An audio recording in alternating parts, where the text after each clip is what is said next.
பிரீத்தாவுடைய கண்ணெல்லாம் ரிஷப் மேலதான் இருந்துச்சு. இப்போ எனக்கு ரிஷப்க்கு கல்யாணம் ஆனதும் அவ பைத்தியமாயிட்டா. இப்ப அவ கண்ணு கரண் மேல இருக்கு. அவ இந்த வீட்டுக்கு வர ரொம்ப ஆசைப்படுறா. அதனால அவ கரண் கூட எந்த எல்லைக்கும் போவா.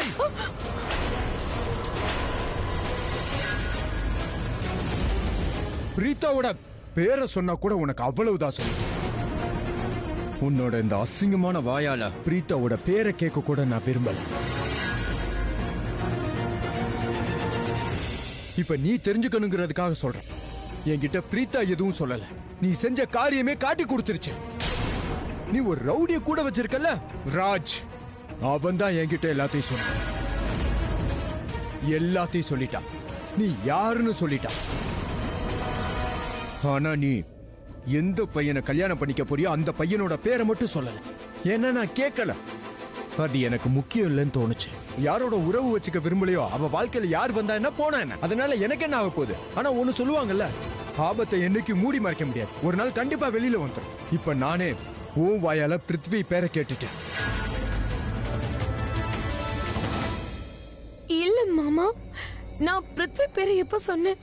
உங்க காதுல தப்பா விழுந்திருக்கு. நான் ஒண்ணும் அந்த பேரை சொல்லலையே. நீங்க அந்த ரவுடி ராஜ் நம்புறீங்களா? ஐயோ, அவன் ஒரு ரவுடி. நீங்க தான் பாத்தீங்கல்ல, அவன் நம்ம வீட்டுக்கு வந்தப்ப அவன் என்ன பத்தி எவ்வளவு ஏடா கூடமா சொன்னான். அதுவும் எல்லாம் போய் அதுக்கப்புறம் அவன் மன்னிப்பும் கேட்டான். ஏன்னா அவன் அன்னைக்கு என்னெல்லாம் சொன்னானோ எல்லாமே பிரீதா சொல்லிருக்கா. ஏன்னா அவ பணம் கொடுத்திருக்கா. வாய மூடு. உன்னோட இந்த பொய்யான பேச்சை கேட்டு நம்புறதுக்கு நான் தயாரா இல்ல. உன் கையில என்ன இருக்கு?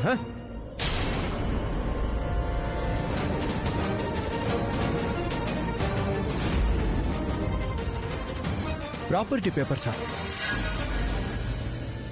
இது உன் கையில என்ன பண்ணுது?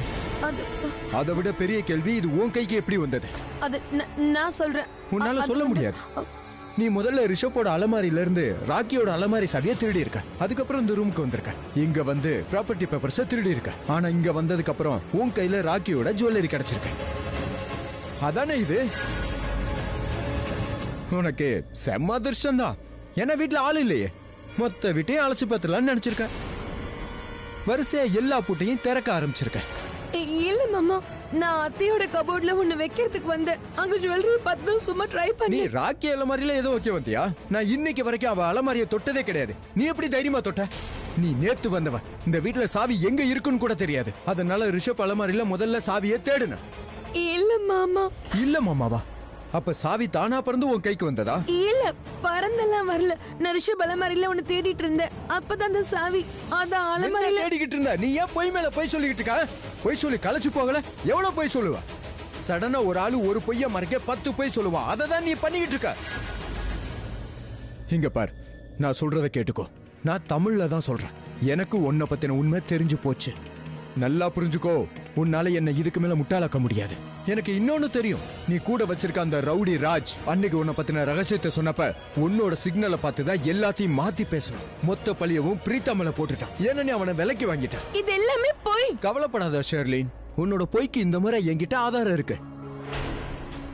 உன்னோட அந்த ரவுடி இருக்கானே ராஜ், அவனோட மொபைல்ல உன்னோட கால்ஸ், உன்னோட மெசேஜஸ் எல்லாத்தையும் நான் செக் பண்ணிட்டேன். அவனோட மொபைல்ல இருக்க நம்பர் ஓ நம்பரோட அப்படியே மேட்ச் ஆகுது. நான் அதை நல்லா பார்த்துட்டேன். அதனால நீ கவலைப்படாத. உன்னால என்ன முட்டாளாக்க முடியாது. அப்புறம் இப்பதான் கொஞ்ச நேரத்துக்கு முன்னாடி நீ உன் வாயால சொன்னதை கேட்டேன். உன்னோட அந்த சோ கால்ட் பாய் ஃப்ரெண்ட் பிருத்வி, உன்னோட காதலன், அவன் பேரு. உனக்கும் அவனுக்கு இருக்க உறவு இருக்க. ஓ சாரி, கள்ள தொடர்பு. உன் முகத்தை பார்த்தாலே ரொம்ப எனக்கு வெறுப்பா இருக்கு. நீ என்ன முட்டாளாக்க முடியாது. எனக்கு எல்லாம் தெரிஞ்சிருச்சு, எல்லாம் புரிஞ்சிருச்சு. அதனால கதை சொல்லாத. இன்னும் ஒண்ணுதான் கண்டுபிடிக்கணும். எங்க குடும்பம் உனக்கு என்ன கெடுதல் பண்ணுச்சு? எதுக்கு எங்க குடும்பத்துல இவ்வளவு அசிங்கம் செஞ்சிருக்க? சொல்லு, நாங்க என்ன பண்ணோம்? இல்ல மாமா, அந்த மாதிரிலாம் எதுவும் இல்ல. நீங்க தப்பா நினைச்சிட்டு இருக்கீங்க. ஷெர்லின், உன்னோட இந்த முதல்ல கண்ணீர் என்னை எந்த அளவுக்கும் பாதிக்க. எனக்கு என்ன ரொம்ப வருத்தமா இருக்குன்னா, பிரீத்தா எப்பவுமே என் முன்னாடி அவமானப்பட்டுக்கிட்டே இருக்கா. அந்த பொண்ணு எப்பவுமே எங்களுக்கு துணையா இருந்திருக்கா. இப்பவும் எங்கள கூட இருந்திருக்கானா, எங்கள யாருமே அவளுக்கு சப்போர்ட் பண்ணல. இப்பவும் தப்பா நினைச்சோம். அவ சொல்லிக்கிட்டே இருந்தா ஷெர்லின் நல்ல பொண்ணு இல்லைன்னு. ஏதோ காரணத்துக்காக ரிஷப் சார கல்யாணம் பண்றான்னு சொன்னான். ஆனா அந்த காரணம் என்னன்னு யாருக்கும் தெரியலன்னு சொன்னான். அது இப்ப எனக்கு தெரியணும். நீ ரிஷப்ப கட்டிக்கிட்டது உன்னோட ஏதோ ஒரு பழைய பகைய தீக்கதான். இப்ப நீ அதை தானே சொன்ன கொஞ்ச நேரம் முன்னாடி? பிருத்வி, இப்ப நம்மளோட பழிவாங்குற எண்ணம் நிறைவேற போகுதுன்னு இப்படிதானே சொன்ன? பழிவாங்க தான் நீ என் பையனை கல்யாணம் பண்ணிருக்க. அதுக்கான காரணம் என்னன்னு அதையும் கூடிய சீக்கிரமே கண்டுபிடிச்சிடுறேன்.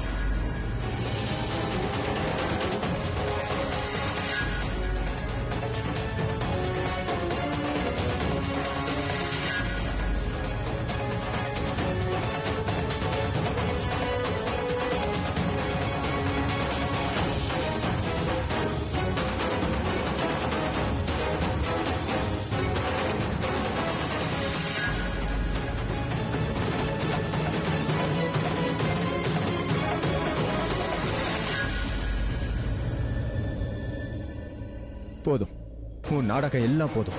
இங்க இருந்து கிளம்பு. உனக்கு இந்த வீட்ல இடம் இல்ல. போ. இல்ல மாமா, கிளம்புனா ப்ளீஸ் மாமா, ப்ளீஸ் மாமா, வெளிய போங்க. மாமா நான் போக மாட்டேன். போக மாட்டியா? இன்னும் நிறைய அவமானப்பட்டு போகணும்னு நினைச்சியா? அப்ப சரி, இப்பவே எல்லாரையும் கூட்டிட்டு வர.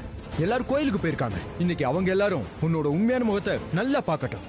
உன்னோட இந்த கேவலமான முகத்தை. கோவில்ல எங்க குடும்பம் நல்லா இருக்கணும்னு வேண்ட போயிருக்காங்க. இன்னைக்கு அவங்க வேண்டுதல் நிறைவேறுச்சுன்னு நினைக்கிறேன்.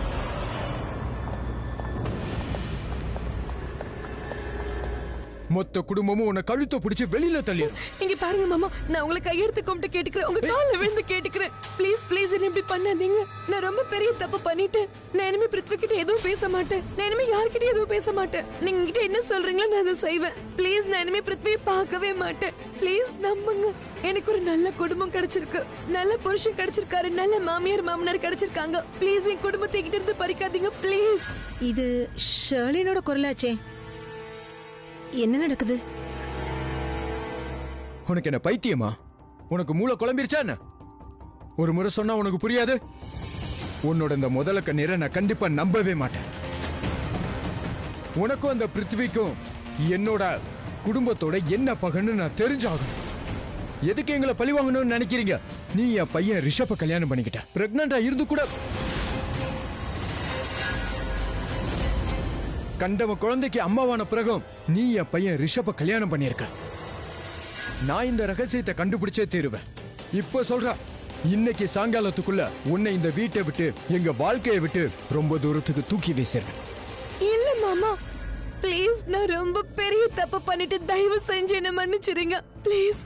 நான் ஒத்துக்கிறேன், நான் நிறைய தப்பு பண்ணிட்டேன். எனக்கு இந்த வீட்ல கல்யாணம் நடந்து உங்க எல்லாருடைய அன்பு கிடைச்சதும் நான் பண்ண தப்பு எல்லாத்தையும் உணர்ந்துட்டேன். நான் என் வாழ்க்கையை புதுசா ஆரம்பிக்க ரெடியா இருக்கேன். ப்ளீஸ் என்ன உங்க பொண்ணை நினைச்சு மன்னிச்சிருங்க ப்ளீஸ் மாமா. உங்களுக்கு வேணும்னா நான் பிரீதா கிட்ட மன்னிப்பு கேட்டு அவ கால்ல கூட விழுறேன். ஆனா ரிஷப் கிட்ட பிருத்வியை பத்தி மட்டும் சொல்லிடாதீங்க. எதை நினைச்சு பயந்தேனோ அது நடந்துருச்சு.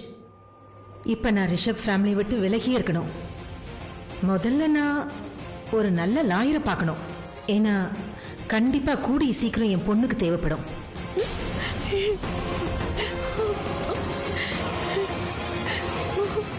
பேசி முடிச்சியா? நல்லா நடிச்சு முடிச்சாச்சா? இந்த நாடகத்தை முதல்ல நிறுத்து. என் புள்ள உன்னை சுத்தமா காதலிக்கவே. அவன் பிரீத்தாவை தான் காதலிக்கிறான். இன்ன வரைக்கும் என் புள்ள வாழ்க்கையில என்னெல்லாம் தப்பு நடந்ததோ சத்தியமா சொல்றேன், அவனோட இந்த அப்பன் எல்லாத்தையும் சரி பண்ணியே தீருவான். அவன் வாழ்க்கையை மறுபடியும் மாத்துவான். அவன் வாழ்க்கையில எவ்வளவு கண்ணீர் இருக்கோ, எவ்வளவு வலி இருக்கோ அதை அழிப்பான். ஒண்ணு தெரியுமா? அவனோட ரொம்ப பெரிய வலி என்ன? நீதான்.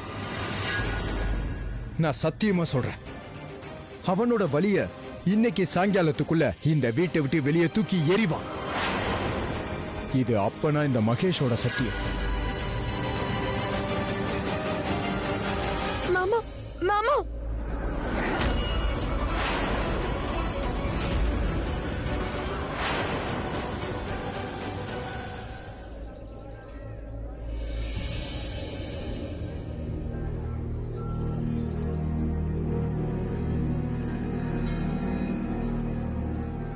உனக்கு என்னாச்சு? ஒன்றும் இல்லை. ஷியோர்? என்ன? அதைத்தான் கேட்குறேன். என்ன? பிரீதா ஃபோன் பண்ண. பிரீதா உங்ககிட்ட ஃபோன் பண்ணணும்னு நினச்சாளா? ஆனால் ஃபோன் சுவிட்ச் ஆஃபில் இருக்கான். என் ஃபோன் சுவிட்ச் ஆஃப்ல இருந்ததா?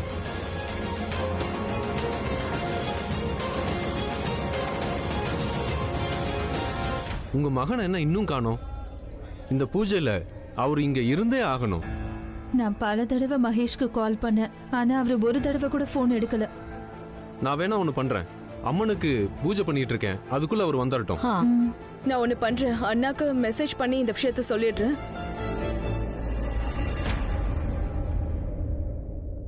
எனக்கு ரொம்ப கோவம் வருது. நான் அந்த கரனுக்கு ஃபோன் பண்ணிருக்கவே கூடாது. நான் இதுக்காக அவனுக்கு ஃபோன் பண்ண, நான் பண்ணது பெரிய தப்பு. ஒரு நிமிஷம்க்கா, நீ கரண் சாருக்கு ஃபோன் பண்ணியா? அவரோட பேட்சப் ஆறதுக்கா என்ன? இல்ல, பேட்சப்லாம் பண்றதுக்கு அவன் லைக்கே இல்ல. அவெல்லாம் பேசுறதுக்கு கூட தகுதி இல்ல. ஃபோன் பண்ணதான், ஆனா இப்ப வருத்தப்படுறேன். அட மகேஷ் அங்கிள் எனக்கு அத்தனை கால்ஸ் பண்ணிருக்காரு, 5-6 மிஸ்டு கால்ஸ். நான் கவனிக்கவே இல்ல. என்னோட ஃபோன் கூட சைலண்ட்ல இருந்திருக்கு, நான் பார்க்கவே இல்ல. சரின்னு திருப்பி ஃபோன் பண்ணா அவரோட ஃபோன் அவுட் ஆஃப் ரீச்சா இருக்கு. நான் ரொம்பவே பயந்து போய் ரிஷப் சாருக்கு கால் பண்ணேன். ஏன்னா ரிஷப் சார் கூட மகேஷ் அங்கிள் இருந்தா அவர்கிட்ட ஃபோன் பேசலாம்னு நினைச்சேன். அப்புறம் அவர் ஏன் எனக்கு கால் பண்ணாருங்கிற விஷயம் தெரிஞ்சுக்கலாம்ல. ஆனா ரிஷப் சாரோட போனும் ஸ்விட்ச் ஆஃப்னு வருது. அப்ப எனக்கு எவ்வளவு டென்ஷனா இருக்கும்னு யோசி. அதனால நான் கரனுக்கு ஃபோன் பண்ணேன். ஆனா நான் அவன் கிட்ட பேசுறதுக்காக பண்ணல, மகேஷ் அங்கிள் கிட்ட பேசுறதுக்கு தான் கால் பண்ணேன். ஆனா அவன் என்ன பண்ண தெரியுமா? என் பேச்சு கேட்கவே இல்ல. அவன் தொணன்னு பேசிக்கிட்டே இருந்தா, என்ன திட்டிக்கிட்டே இருந்தான். எனக்கு பேசுறதுக்கு கொஞ்சம் கூட வாய்ப்பே தரல. அவனுக்கு நிச்சயமா மூளை குழம்பிடுச்சு. அவனுக்கு எல்லாம் மூளை வேலையே செய்யல. அவன் பைத்தியமானது மட்டும் இல்லாம ஏன் மூளையையும் கெடுத்துக்கிட்டு இருக்கான். அக்கா ப்ளீஸ்க்கா, நீ கொஞ்சம் இதெல்லாம் மறந்துட்டே இருக்கா ப்ளீஸ். மறந்துருக்காவா? உனக்கு என்ன பைத்தியமா? உனக்கு ஏற்கனவே மூளை குழம்பி இருக்கு. நீ தானே கரண் மனசுல என் மேல ஃபீலிங்ஸ் இருக்குன்னு சொன்னவ. அப்புறம் அவன் என்ன காதலிக்கிறான்னு. அவன் எனக்கு மட்டும் இல்ல, எந்த ஒரு பொண்ணையும் காதலிக்க தகுதியே இல்ல. அவ்வளவு கெட்டு போயிருக்கு அவனோட மூளை. சரியான பைத்தியம், சரியான ஆத்திரக்காரன், ரொம்ப அரகன்ட், ரொம்ப திமிரு பிடிச்சவன், மூளை கெட்டு போனவன், ரொம்ப கெட்ட புத்தி. அவன் ஒன்னா நம்பர் முட்டாள் பையன். அது மட்டும் இல்ல, அவன் எந்த பொண்ணையாவது காதலிச்சாலோ இல்ல அந்த பொண்ணை கல்யாணம் பண்ணிக்கிட்டாலும் அந்த பொண்ணை நினைச்சு நான் பரிதாபப்படுறேன். பாவம் அழுதுகிட்டே இருப்பாவ. இதோ இந்த பையன் இருக்கானே, இவன் அந்த பொண்ணை ராத்திரி பகலுமா அழ வைப்பான். இப்போ நான் எப்படி அழுதுட்டு இருக்கேனோ அதே மாதிரி அந்த பொண்ணையும் அவன் அழ வைப்பான். என்னமோ என் முகத்தை பார்க்க விருப்பம் இல்லையா? முகத்தை பார்க்க யார் இப்ப அவன் கிட்ட முகத்தை காட்ட விரும்புறாங்க? அவன் கிட்ட எல்லாம் பேச கூட விரும்பல. பெருசா வந்துட்டான் பெரிய கிரிக்கெட்டர்னு. அவன் வேணா பெரிய ஆளா இருக்கலாம், ஆனா என்ன பொறுத்த வரைக்கும் அவன் பெரிய ஆளே கிடையாது. அக்கா, அது எனக்கு புரிஞ்சு போச்சு. இதெல்லாம் உங்களோட மன வலிதான்க்கா, காதலால ஏற்பட்ட வலி. நம்ம யார் மேலேயாவது அக்கறையா இருந்து அந்த அக்கறை அவங்களுக்கு புரியாம இருந்ததுன்னா அப்ப இந்த மாதிரி தான்க்கா வலிக்கும். ரொம்ப வேதனையா இருக்கும். காதல் வலி ரொம்ப மோசம், மனசையும் உடைச்சு போட்டுரும். ஆனா இப்ப நானும் அதே வலியை அனுபவிக்கிறேன். தெரியாதனமா லவ் பண்ணி தொலைச்சிட்டேன்.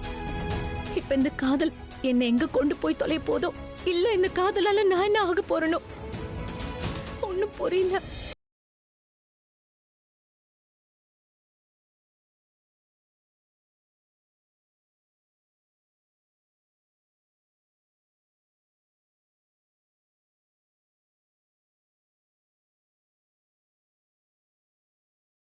உன்னுடைய தங்கச்சி, அவகிட்ட அன்பா பேசு.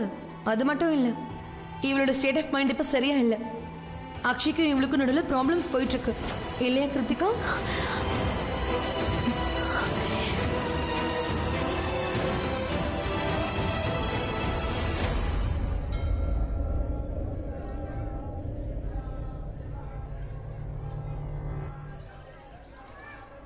என்னம்மா, என்ன ஆச்சு? பூஜையிலிருந்து ஏன் எழுந்து வந்துட்ட? உன்னோட மனசு வேற எங்கேயாவது அலையுதா என்ன? ஏன் கவலையா இருக்க? என்ன ஆச்சுமா? என்னன்னு சொல்லு சொல்லு. இந்த ஷர்லின் என்ன செய்ய நினைக்கிறான், என்ன செய்ய போறான்னு ஒண்ணுமே புரிய மாட்டேங்குது. அவளை பத்தி யோசிச்சு எனக்கு ரொம்ப டென்ஷன் ஆகுது. சொல்லுமா, என்ன ஆச்சுன்னு சொல்லு. ஆண்டி, நேத்து தன்வி என்கிட்ட வந்தா. ரொம்ப பயந்து போயிருந்தா. அது மட்டும் இல்லாம அவ பாட்டுக்கு ஷர்லின் பத்தி பேசிட்டு இருந்தா. என்ன விஷயம்? அதெல்லாம் எனக்கு தெரியல. ஏன்னா அவ பேசும்போது ரொம்பவே பயந்து போயிருந்தா. எனக்கு எதுவுமே புரியல. ஆனா ஒண்ணு மட்டும் நல்லா புரிஞ்சுது. தன்விக்கு ஏதோ மோசமா நடந்திருக்கு. அதனாலதான் அவ பயந்து போயிருந்தா. அவ ரொம்ப பயந்து போயிருந்ததுனால ஆண்டி இன்னைக்கு காலையில அவ வீட்டை விட்டே கிளம்பி போயிட்டான். அதுவும் யாருக்கிட்டையும் சொல்லாம, என்கிட்ட கூட சொல்லாம கிளம்பி போயிட்டான். அவ அத்தைக்கு மட்டும் போன் பண்ணி எனக்கு உடம்பு சரியில்லை, நான் யாரையும் டிஸ்டர்ப் பண்ண விரும்பல, அதான் யாருக்கிட்டையும் சொல்லாம வீட்டை விட்டு கிளம்பிட்டேன்னு சொல்லி. இல்ல அவளுக்கு உடம்புக்கெல்லாம் எந்த பிரச்சனையும் இருக்காது. கண்டிப்பா சொல்றேன். அவ திடீர்னு கிளம்பி போனதுக்கு அந்த ஷெர்லின் தான் காரணமா இருப்பா. அவ தான் என்னமோ சொல்லியிருக்கா. எனக்கு தெரியும். அவ நல்ல பொண்ணு இல்ல, இந்த குடும்பத்துக்கு நல்ல மருமகளும் இல்ல. இந்த குடும்பத்தை பிடிச்சு ஆட்டுற பேயவ. இந்த குடும்பத்தை அழிக்க வந்திருக்கா. நீயே பார்த்தல எவ்வளவு தந்திரமா சதி பண்ணி அந்த பொண்ணு, அதான் அந்த பிரீதா, அவன் நம்ம குடும்பத்தை இந்த மாதிரி ஆபத்துல இருந்து காப்பாத்திருப்பா. அவளையும் எங்க இருந்து விரட்டிட்டாளே. இருந்தாலும் நீ பயப்படாத. என்கிட்ட இதுக்கு பிரமாதமான ஒரு ஐடியா இருக்கு. ஐடியாவா? என்ன ஐடியா? அத நான் உனக்கு அப்புறம் சொல்றேன். அங்க எல்லாரும் நம்ம பூஜையை விட்டு வந்துட்டோம், தேட போறாங்க. வா, நம்ம போய் பூஜையில உட்காரலாம். ஏன்னா இப்பதான் கொஞ்ச நேரத்துக்கு முன்னாடி கரீனாவோட கண்ணை ஷெர்லின்ங்கிற கருப்பு துணியால கட்டி வச்சிருக்கான்.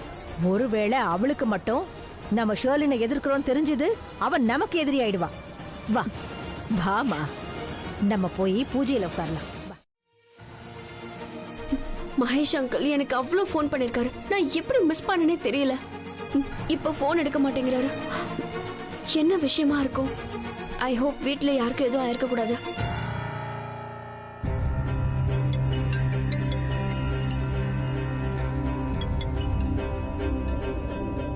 ஹலோ பிரீதா, சொல்லுமா. Uncle, I am so sorry. நீங்க எனக்கு அவ்வளோ கால் பண்ணிருக்கீங்க. நான் எப்படி அதை மிஸ் பண்ணனே எனக்கு புரியல. வீட்ல எல்லாரும் நல்லா இருக்காங்கல்ல? இவ்வளவு நடந்ததுக்கு அப்புறமும் இன்னைக்கு நம்ம குடும்பத்தை பத்தி இந்த பொண்ணு எவ்வளவு கவலைப்படுறான். ஆனா நான் இவ்வளவு போய் தப்பா நினைச்சிட்டேனே. வேண்டாதவளுக்காக வேண்டியவளை உதறிட்டோமே. வேண்டியவங்க இப்படிதான் இருப்பாங்க. ஹலோ மகேஷ் அங்கிள், வீட்ல எல்லாருமே நல்லா தானே இருக்காங்க? ஆமாமா, எல்லாரும் நல்லா இருக்காங்க. அது ஆக்சுவலி எல்லாரும் கோயிலுக்கு போயிருக்காங்க. நானும் கோயிலுக்கு தான் போய்கிட்டு இருக்கேன்.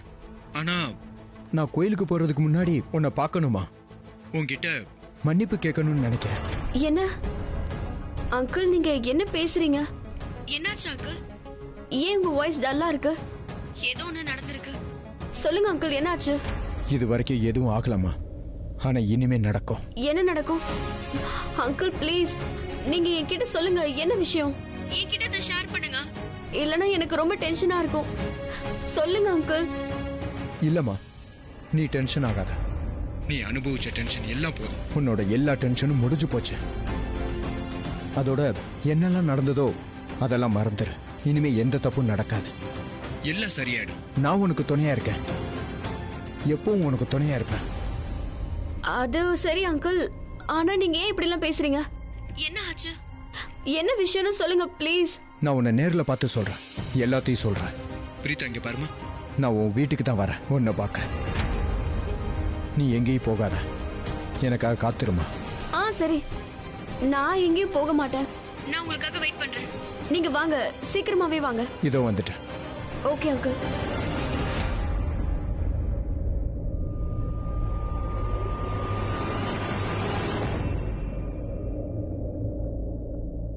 அப்படி என்ன நடந்திருக்கும்? அங்கிள் ரொம்ப அப்செட்டா இருக்காரு, ரொம்ப டென்ஷனா வேற இருக்காரு. ஏதோ ரொம்ப பெரிய முடிவை எடுக்கிற மாதிரி தான் இருந்துச்சு. என்கிட்ட கூட அவர் நல்லா தான் பேசினாரு. ஆனா அவரோட இந்த கவலைக்கு என்ன காரணம்னு தெரியலையே.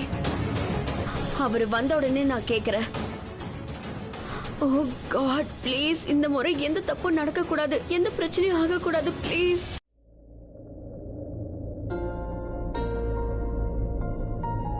என்ன யோசிச்சுட்டு இருக்க? ஒன்னும் இல்ல ஜானகி ஆண்டி, எனக்கு எதுவுமே புரியல.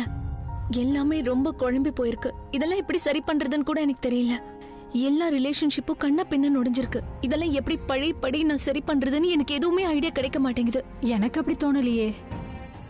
என்ன பேசிட்டு இருக்கீங்க ஜானகி ஆண்டி? நீங்க நடந்த எல்லாத்தையும் மறந்துட்டீங்களா? கரண் சார் வீட்ல இருந்து அம்மாவை எல்லாரும் முன்னாடி வெளியே போன்னு சொன்னாங்கல்ல. அவங்க என்னதான் தெரிஞ்சவங்களா இருந்தாலும் நம்மள வெளியே போன்னு சொன்னது அம்மாக்கு மட்டும் இல்ல, எனக்கும் ரொம்ப வருத்தமா தான் இருக்கு. ராக்கி ஆண்டி அம்மாவை என்னெல்லாம் சொன்னாங்கங்கறத நீங்க மறந்துட்டீங்களா? சொன்னாங்கதான். அப்புறம் கரண் சார், அவர் மட்டும் என்ன வாய மூடி சும்மாவா இருந்தாரு? அவரோட பங்குக்கு அவரும் பேசினாரு. அண்ட் பை தி வே, அக்கா இன்னைக்கு போன்ல பேசிருக்காங்க கரண் சார் கிட்ட. ஆனா போன்ல கூட அவரு ரொம்ப ஓவரா பேசிருக்காரு. அவரோட பங்குக்கு அவரும் பேசினாரு. இந்த சண்டை வெறுப்பு இதுக்கெல்லாம் ஒரு ஓய்வே இல்லாம இருக்கு. நான் என்னெல்லாம் யோசிச்சிருந்தேன் தெரியுமா? இவங்க ரெண்டு பேரும் போன்ல பேசினா எல்லாமே சரியாயிடும்னு கற்பனை பண்ணிட்டு இருந்தேன். ஆனா இங்க என்ன நடக்குது பாத்தீங்களா? இவங்க ரெண்டு பேரும் பேச பேச சண்டை இன்னும் அதிகமாகுது. பிரச்சனை ரொம்ப மோசமாயிட்டே இருக்கு. விரிசலும் அதிகமாயிட்டே இருக்கு. சரி, அதெல்லாம் பரவாயில்ல. டைம் ரொம்ப பெரிய விஷயம். டைம் கொடுத்தா ரெண்டு பேருக்குள்ள இருக்கிற பிரச்சனை சரியாயிடும் நினைச்சிட்டு இருந்தேன். ஆனா அப்படி இல்ல, பிரச்சனை இன்னும் அதிகமாயிட்டு தான் இருக்கு. டைம் எடுக்க எடுக்க பிரச்சனை அதிகமாகுது. நீங்க எல்லாரும் பிரச்சனைய பாத்துட்டு இருக்கீங்க, என்ன ஏன் எப்படின்னு. ஆனா நான் பிரச்சனைக்கு எப்படி தீர்வு காண்றதுன்னு பாக்குறேன். தீர்வு?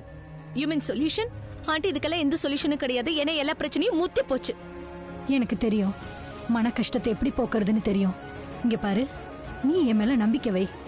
அதுக்கப்புறம் நாம இந்த பிரச்சனையில இருந்து தப்பிச்சிடலாம். நான் என்ன சொல்றேனோ அது அப்படியே செய். என்ன சொல்லிட்டு இருக்கீங்க ஆண்டி? ஒன்னும் புரியல. நான் பிரீதாவோட கல்யாணத்தை நிறுத்தணும்னு நினைக்கிறேன்.